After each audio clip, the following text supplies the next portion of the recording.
fellow fun flyers. Dan Johnson here to talk about, well, radios, transponders, and the like from TQ, the big company in Germany that is representing these products in the United States now, as well as, well, all over the world. When you make small devices that fit in the panel, how do you get some extra attention at air shows? Here's one beautiful way when you fly in this handsome Dornier Do 27 STOL aircraft and display it at the show. This is a 1958 aircraft restored to nearly new condition, and pilot Sebastian Gluck has just started up the 270 horsepower Lycoming on the front of this beauty and is ready to take it aloft on their way home now. After the DeLand Showcase 2019, they paid a visit here to the Spruce Creek Airport, Spruce Creek Fly-In, that is my home, and let me have a good look at the airplane and watch it take off on its way home.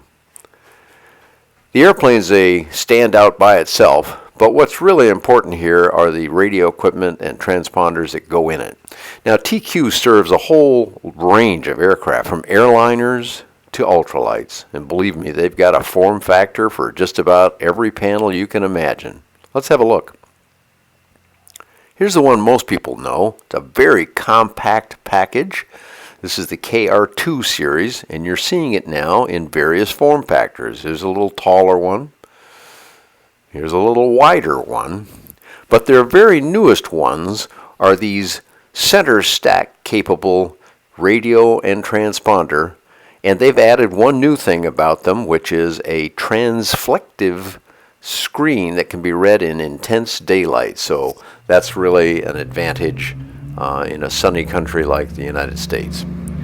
Here they go on their way home. Read more in the article and check out the website link to see more about the TQ line of radios, transponders, mobile radio stations, and installation gear from this company in Germany.